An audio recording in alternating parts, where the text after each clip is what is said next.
Hello friends, hopefully आप सभी लोग अच्छे होंगे।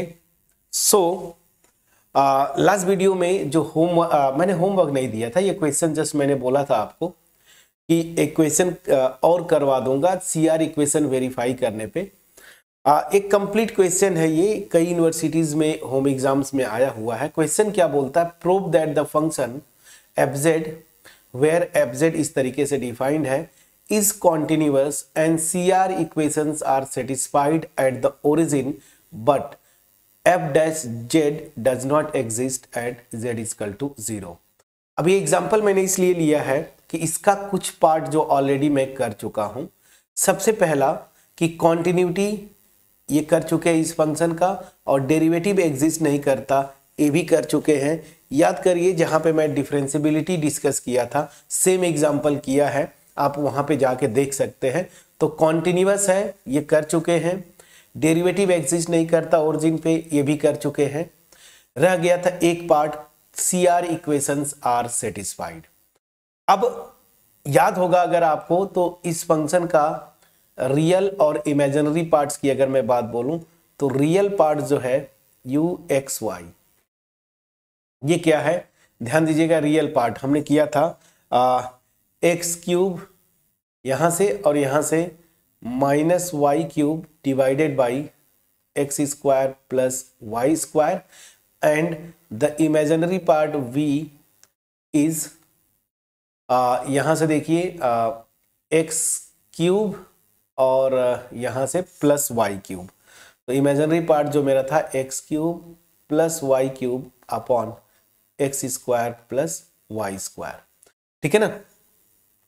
तो यहां पे देखिए सीआर इक्वेशंस, ऑब्वियस सी बात है जब ये मैं बोल रहा हूं तो ऑब्वियस सी बात है Z not equal to zero, मतलब यहां पे एक्स, मैं सीधी सी बोल देता हूं ना कि Z not equal to zero मतलब X Y not equal to zero पे ये फंक्शन जो डिफाइन था। तो ऑब्वियस सी बात है, देखिए जो बोल रहा है ना ओरिजिन, तो अगर आप ऐसे बात करेंगे ये मेरा ओरिजिन है, इस पे बात करना तो इसका कोई भी नेबरहुड लेंगे ऐसा कुछ आएगा, ठीक है। तो चलिए एनीवेज, तो ओरिजिन के अलावा कोई भी पॉइंट लेंगे उस पे या तो x नॉन जीरो हो या तो y नॉन जीरो हो।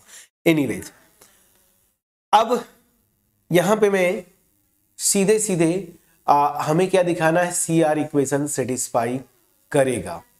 तो सीआर इक्वेशन वेरीफाई करने पे मैंने क्वेश्चंस करवाए थे जब सीआर इक्वेशन डिस्कस कर रहा था, तो वहां पे या तो पॉलिनोमियल फंक्शंस थे या फिर एक्सपोनेंशियल या ट्रिग्नोमेट्रिक, तो इजीली कर दिया था। बट यहाँ पे इस क्वेश्चन में प्रॉपर तरीके से करेंगे। मैं थोड़ा सा रिकॉल कर लेता हूँ, ऊपर जगह है कि नहीं, नई जगह है, कोई इशू नहीं, मैं यहीं पे डिस्कस करता हूँ। याद करिए अगर एक फंक्शन था R2 to R, function of several variables में आपने किया था, ठीक है ना, function of two variables basically मैं बात करूंगा।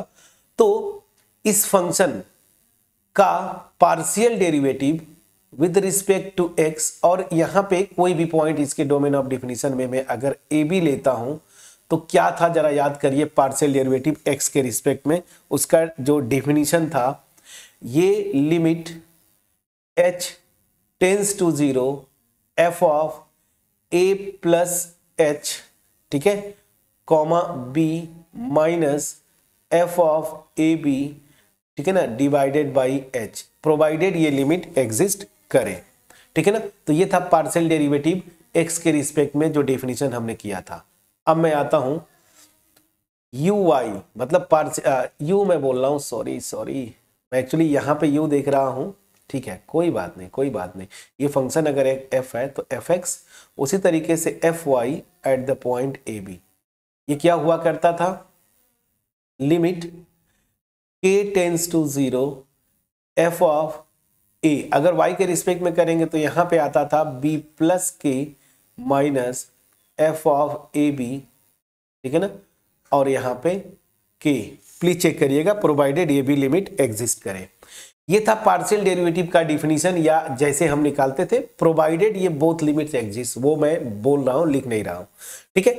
चलिए, तो अब मुझे दिखाना है सीआर इक्वेशन सेटिस्फाइड होंगे ओरिजिन पे, तो हमें यही दिखाना है ना, यू एक्स ओरिजिन पे this is equal to V Y at origin and U Y at origin is equal to minus V X at origin. यही सीआर इक्वेशन था ना, हमें यही दिखाना है ओरिजिन पे। तो चलिए फटाफट करते हैं। अब यहां पे जब ऐसे क्वेश्चन आए ना तो आपको दिखाना होगा ये डिफिनीशन लेके, मतलब आपको प्रॉपर तरीके से दिखाना है ux00 क्या होगा। x के रिस्पेक्ट में पार्शियल डेरिवेटिव निकालेंगे। So limit h tends to 0, मैं फिर देखिए यहाँ पे f लिखने लगा, कोई इशू नहीं, वो आदत बन जाती है। एनीवेज u, ठीक है ना, ओरिजिन है मेरा पॉइंट, a और b के प्लेस पे क्या है 0,0 ना, तो 0 plus h, 0 minus u00 upon h। ये होगा x के रिस्पेक्ट में partial derivative eight the point 0,0, इस u का पार्शियल डेरिवेटिव। अब कुछ नहीं करना है, यहाँ पे डिफिनीशन है, सब कुछ आप यहाँ से करिए। Limit h tends to 0।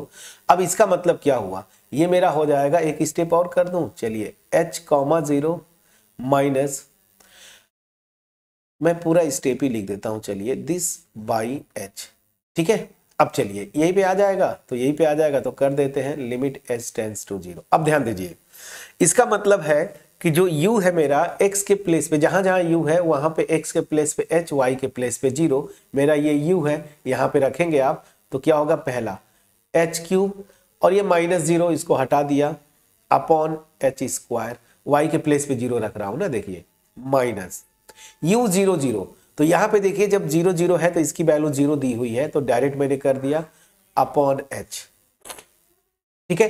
तो अब ये लिमिट आप आराम से निकाल लेंगे। लिमिट h टेंस टू 0, ऊपर h³ है और यहां से भी नीचे h³ हो गया, सो दैट मीन्स ये मेरी लिमिट 1 आ गई। सो दैट मीन्स हमारा हुआ क्या कि partial derivative with respect to x of u at origin is 1। इसको लिख लीजिए इक्वेशन 1, ठीक है। उसी तरीके से अब आप जो है uy निकालेंगे ओरिजिन पे, तो uy 0,0, डिफिनीशन अगेन आपके सामने है, लिमिट k टेंस टू 0, इस डिफिनीशन से देखिएगा u, अब y के रिस्पेक्ट में करेंगे तो यहां पे a की प्लेस पे 0, b के प्लेस पे 0 पुट कर दीजिए, सो दिस, और 0 plus k minus u00 upon k।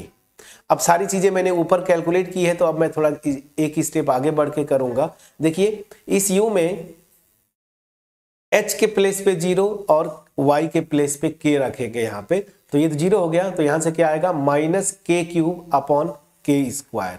Please check करिएगा, सो -k³ अपॉन k², और 0 पे तो इसकी वैल्यू 0 है, अपॉन k। तो अल्टीमेट ये आ जाएगा limit k tends to 0 minus k³ by k³, so this will be -1। तो यहां से हमने देखा uy 0,0, this is equal to -1, this is equation number 2। ux uy निकाल लिया हमने। अब चलिए vx निकालिए। सो vx 0,0, डिफिनीशन सेम होगा, limit h tends to 0, v 0 plus h, 0 minus v00 upon h ना। तो चलिए अब एक स्टेप आगे बढ़ते हैं, limit h tends to 0। v के डिफिनीशन में इसके लिए x के प्लेस पे h और y के प्लेस पे 0 जरा रखिए, तो x के प्लेस पे h रखेंगे, v मेरा ये है, ध्यान दीजिए। तो ये मेरा हो जाएगा यहाँ पे h³, y की प्लेस पे 0, तो h³ बाई h², मैं डायरेक्ट लिखता हूँ, सो this will become h³ by h², और 0 पे तो वैल्यू 0 है, और यहाँ पे दिस इज h, तो यहाँ से मैं देख रहा हूँ लिमिट h टेंस टू 0, ये देखिए h³ बाई h³ हो जाएगा, so that means this is माई 1। तो यहाँ से मैं क्या देख रहा हूँ, vx at the point 0,0, this is 1, this is my equation number 3। Please check करिएगा, ठीक है। तो मेरा vx 0,0 पे क्या आ गया, 1। अब उसी तरीके से मैं निकालता हूं vy at the point 0,0, again definition लिखिए, limit k tends to 0, v 0 और यहाँ पे 0 plus k minus v00 upon के, ये हो जाएगा limit k tends to 0, x के प्लेस पे 0, y के प्लेस पे k रखेंगे, तो यहाँ पे देखिए x के प्लेस पे 0, y के प्लेस पे k रखेंगे तो k cube by k square ना, तो यहाँ पे आ जाएगा k cube by k square और माइनस ये 0 था अपॉन k हो गया। So ultimate limit k tends to 0 k cube by k cube, तो ये आ गया 1। तो यहाँ से मैंने देखा कि vy 0 0 दिस इज 1, इसको लिख लीजिए इक्वेशन 4। अब देखिए CR इक्वेशन सेटिस्फाई होता है कि नहीं, तो यहां पे देखिए सिंस क्या था ux इक्वल टू vy, तो ux 0, 0 this is equal to, देखिए ux मेरा क्या आया था 1 पे, देखिए 1 है, और vy मेरा क्या आया है देखिए 1 ना, so this is vy eight origin and this value is 1। And जरा यहां पे देखिए ui eight the point origin this, so ui मेरा जो है देखिए -1 आया है और vx मेरा कितना है 1, तो that means this is minus vx at the point origin. So this will imply CR equation, ठीक है ना, CR मतलब Cauchy Riemann equations are satisfied at origin. चलिए, तो इस क्वेश्चन का तीनों पार्ट, जो भी पार्ट था सब कुछ सॉल्व किया हमने। f is continuous at origin, ये कर चुके हैं। CR equations are satisfied at origin, ये इस वीडियो में मैंने बताया कि CR इक्वेशन कैसे आप वेरीफाई करते हैं अगर फंक्शन आए। और f dash z does not exist at origin, ये भी कर चुके हैं। अब मैं जो मेरा मेन मोटिव है अब उस पे आता हूं, जो कॉन्सेप्ट की बात करनी है उस पे आते हैं। चलिए, अब इस जो भी फंक्शन है इसका डोमेन ऑफ डिफिनीशन होगा, ठीक है, सब पे डिफाइंड है, कोई दिक्कत नहीं है। अब मैं जरा यहां पे आता हूं, ओरिजिन पे भी डिफाइंड है, कोई दिक्कत नहीं। ये जो फंक्शन है एफ जेड, मेरा मोटिव जो है यहां पे आप समझिएगा ओरिजिन है, ठीक।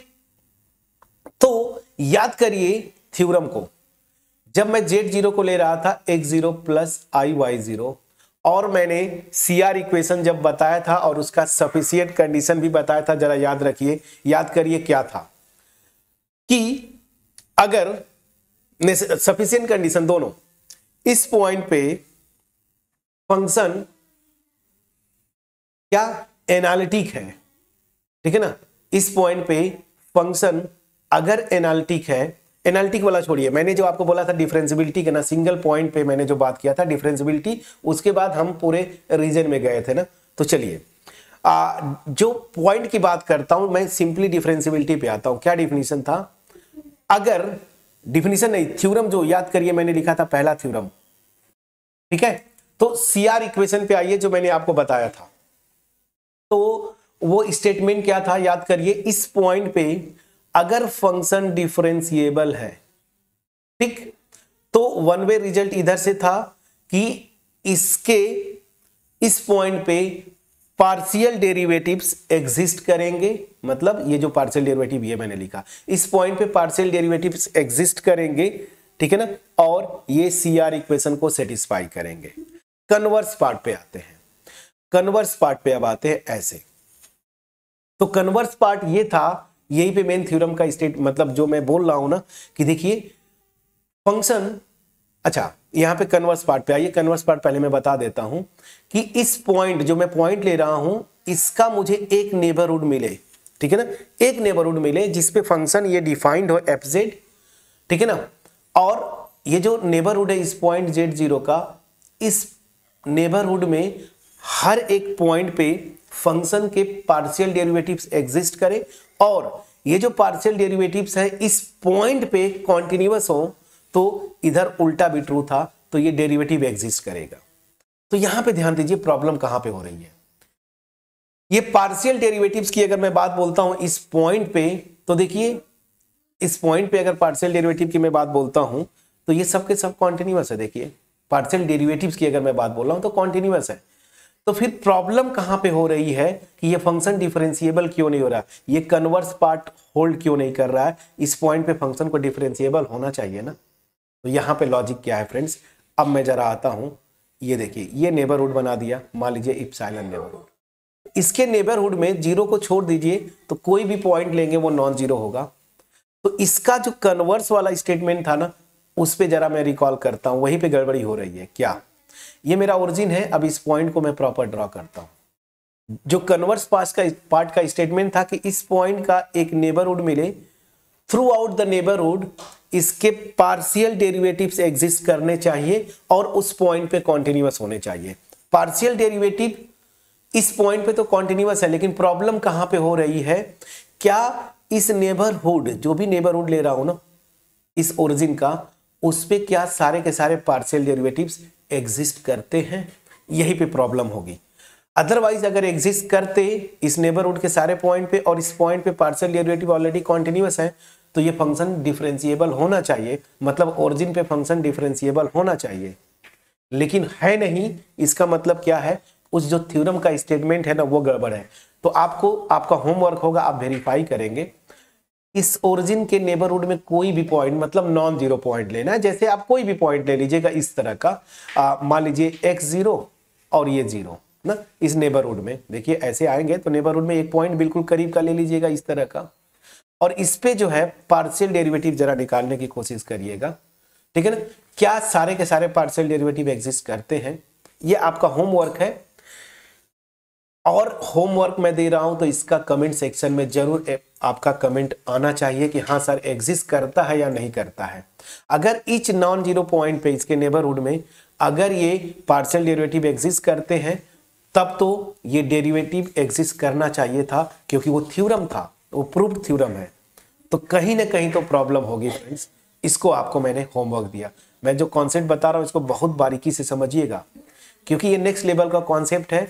और ये कॉन्सेप्ट एक्चुअली आपका जो कॉम्पिटिटिव एग्जाम्स होंगे, आई डोंट नो कि आपका होम एग्जाम में किस लेवल के क्वेश्चंस पूछे जाते हैं, बट जनरली इतने डेप्थ में नहीं जाएंगे। तो आप कोई भी इंट्रेंस देंगे, लाइक एमएससी का इंट्रेंस सीयूटी जो होता है आपका, या फिर आप नेट दे रहे हैं या गेट दे रहे हैं, तो वहां पे ये घुमाते हैं और वहीं पे कुछ ना कुछ तो दिक्कत आ रही है। तो कौन सी दिक्कत है ये प्लीज आप कमेंट सेक्शन में जरूर मुझे बताइएगा। हालांकि ये जो होम एग्जाम का आपका क्वेश्चन है ये यूपीएससी में भी आ चुका है सेम क्वेश्चन, तो इसको तो कर ले जाएंगे। देखिए हमने कर भी दिया, कॉन्टिन्यूटी भी दिखा दिया था, डिफरेंशिएबल नहीं है वो भी दिखा दिया, सीआर इक्वेशन सेटिस्फाइड होते ये भी मैंने दिखा दिया। सीआर इक्वेशन सेटिस्फाइड है तो प्रॉब्लम क्या हो रही है कि ये डिफरेंशिएबल नहीं है, तो उस स्टेटमेंट जो मैंने प्रॉपर तरीके से लिखा था उस पर आप जाइएगा और जाके देखिएगा, ठीक है ना।